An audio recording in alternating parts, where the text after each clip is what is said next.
Assalamualaikum warahmatullahi wabarakatuh. Hai teman-teman semua, apa kabarnya dengan hari ini? Semoga selalu dalam lindungan Allah Subhanahu wa Ta'ala, diberikan keberkahan dan terus semangat ya.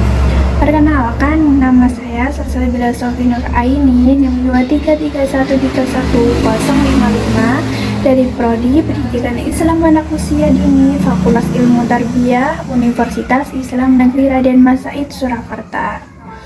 Alhamdulillah, pada kesempatan kali ini saya hadir untuk berbagi ilmu dan pengalaman menarik yang insya Allah bermanfaat mengenai cara penanganan emosi pada anak usia dini.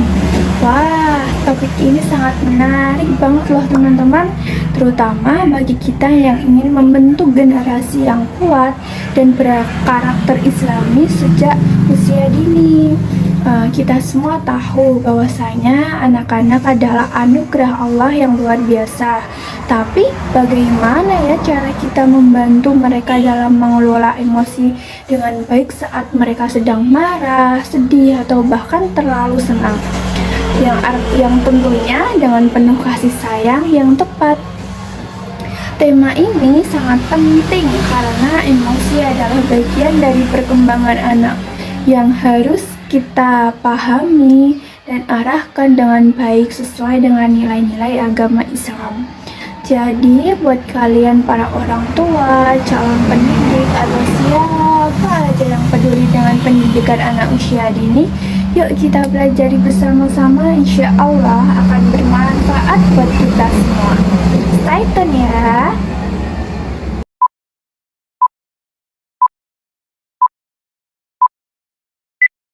Bismillahirrahmanirrahim. Teman-teman, apa sih emosi itu?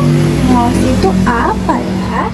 Emosi adalah perasaan yang kita alami, bisa berupa perasaan senang atau tidak senang, baik atau tidak baik. Jadi ketika kita merasa bahagia, senang, atau puas, itu adalah emosi positif. Sebaliknya, ketika kita merasa sedih, marah, atau kecewa, itu adalah emosi yang negatif. Jadi emosi adalah perasaan yang muncul dalam diri kita akibat dari pengalaman atau situasi tertentu. Untuk emosi adalah perasaan yang sangat kompleks yang melibatkan banyak faktor seperti pikiran, tubuh, dan situasi sekitar. Ketika seseorang merasakan emosi, bisa jadi perasaan tersebut muncul sebelum mereka melakukan sesuatu, seperti rasa takut sebelum berbicara di depan umum, atau muncul setelah melakukan suatu tindakan seperti merasa lega setelah selesai melakukan ujian. Jadi emosi tidak hanya sekedar perasaan, tapi juga berhubungan dengan apa yang terjadi dalam hidup kita dan bagaimana kita dalam meresponnya. Emosi sebagai perasaan atau pikiran khas keadaan biologis dan psikologis serta kecenderungan untuk bertindak. Jadi emosi bukan hanya sekedar perasaan, tetapi juga melibatkan pikiran kita. Misalnya saat kita marah, pikiran kita mungkin berfokus pada hal-hal yang membuat kita kesal. Selain itu, emosi juga mempengaruhi tubuh kita seperti jantung yang berdebar atau wajah yang memerah.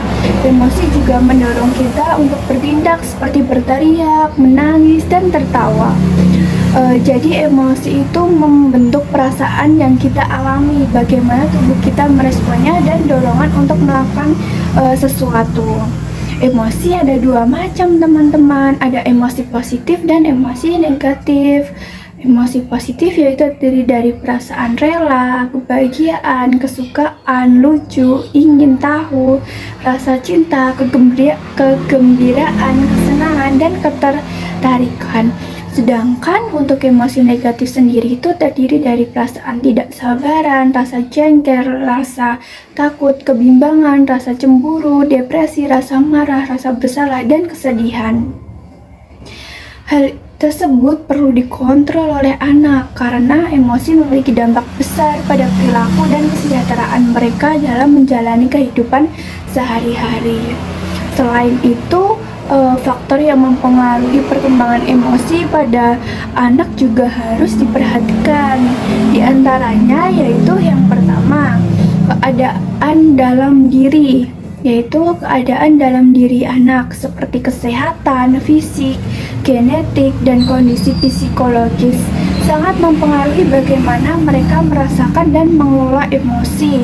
Misalnya, anak yang sering merasa lelah atau sakit mungkin lebih mudah merasakan marah atau cemas. Begitu juga dengan faktor genetik, beberapa orang mungkin lebih cenderung merasakan emosi dengan intensitas yang lebih tinggi atau lebih rendah dibanding dengan yang lain.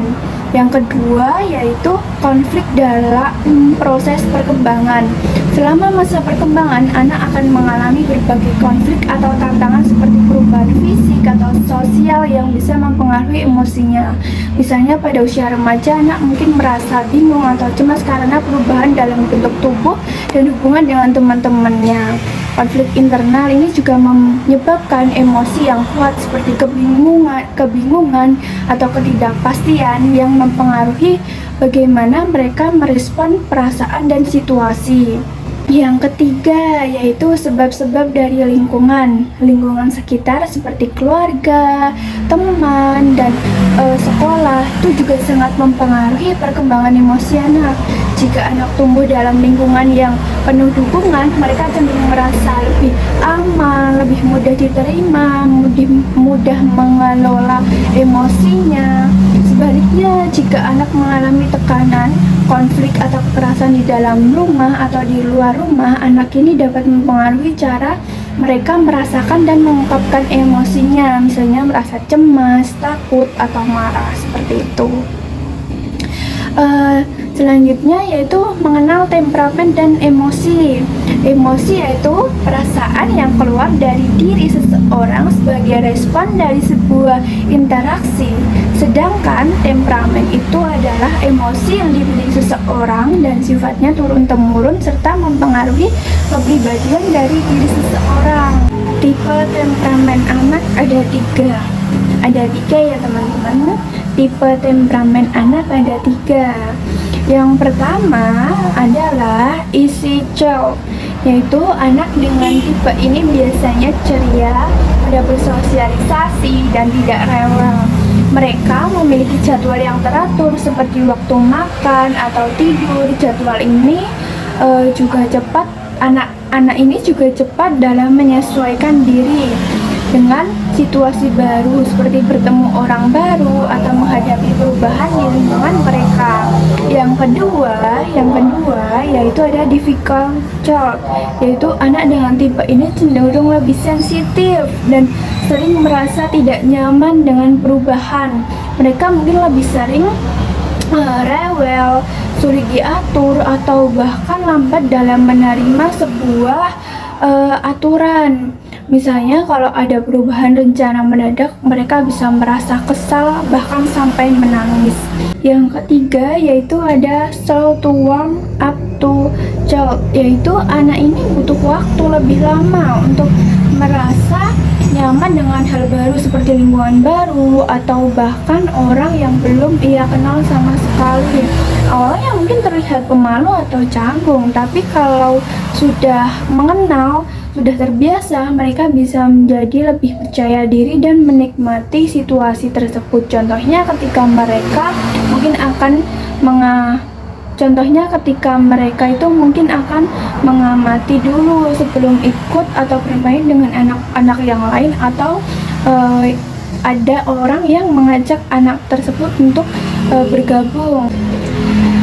Berdasarkan hasil observasi yang saya lakukan kepada salah satu anak ketika pembelajaran di dalam TK, ada seorang anak yang mengalami temperamen difficult child. Kenapa saya katakan anak tersebut mengalami difficult child? Karena seorang anak tersebut menunjukkan bahwa perilakunya itu suka menjahili teman ketika di dalam pembelajaran atau waktu bermain bersama temannya, yang mana kemungkinan besar berkaitan dengan kebutuhan untuk mendapatkan perhatian atau mencari pengakuan diri di lingkungan sekitarnya. Itu juga menunjukkan bahwa anak tersebut mungkin kurang memahami batasan sosial atau kesulitan dalam menempatkan diri antara teman-temannya. Sehingga anak itu cenderung menggunakan pendekatan yang kurang sesuai untuk menarik perhatian atau berinteraksi dengan teman-temannya.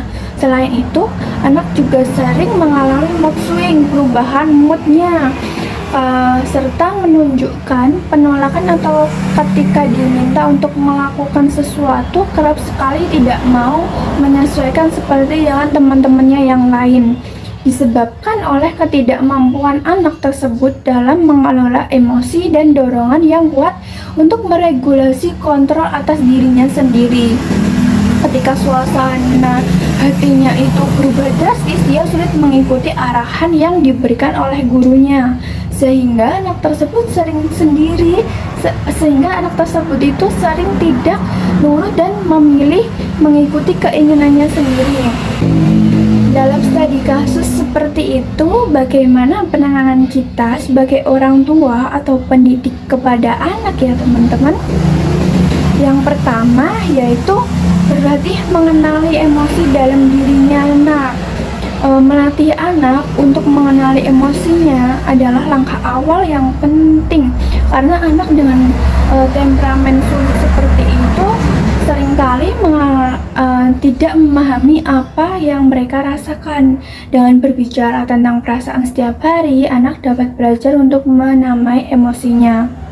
Kemampuan ini membantu anak juga lebih sadar akan perasaan yang muncul dan mengurangi kemungkinan ledakan atas emosionalnya. Yang kedua yaitu mengajarkan berbagai macam emosi dasar seperti apakah emosi dasar itu, yaitu bisa menggunakan gambar emoticon atau praktik ekspresi wajah membantu anak dalam memahami hubungan antara ekspresi fisik dan emosi. Ini sangat efektif untuk anak yang kesulitan membaca isyarat sosialnya, karena pengenalan emosi dasar seperti senang, marah, sedih, atau kecewa adalah fondasi untuk belajar mengenali emosi yang lebih kompleks di masa depan. Pendekatan visual membuat proses belajar anak lebih menarik dan mudah dipahami. Yang ketiga yaitu menstimulasi empati terhadap perasaan temannya dengan cara mengajak anak untuk memperhatikan perasaan teman melalui refleksi, seperti bertanya kepada anak, bagaimana perasaan temanmu setelah kamu ganggu, adalah cara yang mungkin lebih efektif untuk meningkatkan empati kepada anak. Anak dengan temperamen seperti itu seringkali terlalu fokus pada kebutuhannya sendiri, sehingga dengan cara seperti itu dapat melatih anak untuk berpikir dari perspektif orang lain atau temannya. Yang keempat yaitu menggunakan metode role playing untuk interaksi sosial. Metode ini memungkinkan anak untuk berlatih skenario kehidupan nyata dalam lingkungan yang aman dan terkendali. Role playing membantu anak untuk memahami aturan sosial seperti bergiliran bermain atau meminta maaf dengan cara yang baik yang menyenangkan. Hal ini memberikan kesempatan untuk anak mencoba strategi baru dalam mengatasi masalah, sehingga meningkatkan kemampuan adaptasi anak dalam situasi sosial yang nyata dan dapat melatih anak untuk berpikir kritis.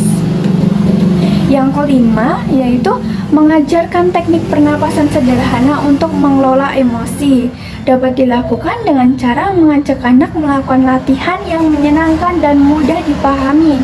Misalnya dengan teknik tarik nafas dalam, bisa diajarkan dengan meminta anak duduk atau berdiri dalam posisi yang nyaman, kemudian menarik nafas perlahan melalui hidung selama hitungan 3, menahan napas selama 2 detik, lalu mengembuskan perlahan melalui mulut sambil menghitung sampai 5.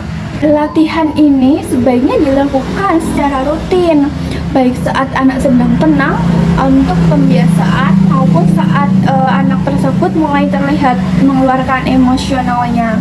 Dengan cara seperti ini dapat membantu menurunkan ketegangan, menenangkan pikiran, dan memberi waktu bagi anak untuk mengatur respon sebuah tindakan, sehingga secara bertahap anak dapat belajar mengelola emosinya dengan baik. Yang keenam, yaitu memberikan pujian dan apresiasi atas keberhasilan kecil yang telah anak lakukan. Pujian atas keberhasilan kecil seperti mengikuti arahan atau mengontrol emosinya, membangun rasa percaya diri pada anak. Dan anak-anak dengan temperamen difficult child ini seringkali menerima lebih banyak kritik daripada apresiasi, sehingga penguatan positif menjadi motivasi sangatlah penting untuk mengurangi perilaku baik. Ini menciptakan pola kebiasaan positif yang berkelanjutan untuk anak itu sendiri. Dengan strategi ini dapat memberikan dampak positif yang signifikan pada perkembangan emosional anak, terutama dalam lingkungan ketika pembelajaran di kelas. Dengan melatih anak mengenali bagaimana cara mengelola emosinya, seperti melalui latihan pernapasan dan pengenalan emosi dasar, ia akan lebih mampu mengontrol perilaku dan mengekspresikan perasaannya secara lebih sehat. Selain itu, dengan mengajarkan empati kepada anak, anak dapat lebih memahami perasaan teman-temannya, yang pada gilirannya meningkatkan interaksi sosial yang lebih positif. Selain itu, metode role playing juga memungkinkan anak lebih berlatih dalam situasi yang nyata, membentuk anak mengatasi konflik dengan cara yang lebih konstruktif. Pujian atas apresiasi yang diberikan ke anak akan memperkuat rasa percaya diri dan memotivasinya untuk terus berusaha. Semua cara dilakukan perlahan-lahan secara konsisten dengan penuh perhatian yang tulus, sehingga memberikan hasil yang positif dalam jangka panjang untuk anak itu sendiri. Alhamdulillah teman-teman, itulah beberapa cara yang bisa kita terapkan untuk membantu anak-anak dalam mengenali dan mengelola emosi mereka dengan baik. Seperti itu. Jangan lupa setiap langkah yang kita ambil harus dilakukan dengan penuh kesabaran, konsisten, dan penuh dengan kasih sayang.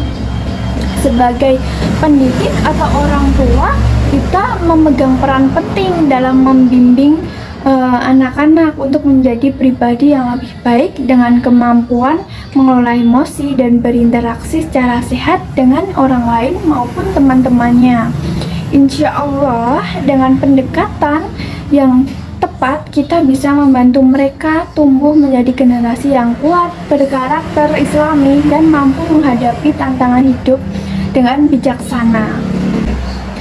Terakhir, semoga apa yang kita lakukan ini selalu mendapatkan keberkahan dari Allah Subhanahu wa Ta'ala. Terima kasih yang sudah menyimak video ini. Jangan lupa like dan komen. Wassalamualaikum warahmatullahi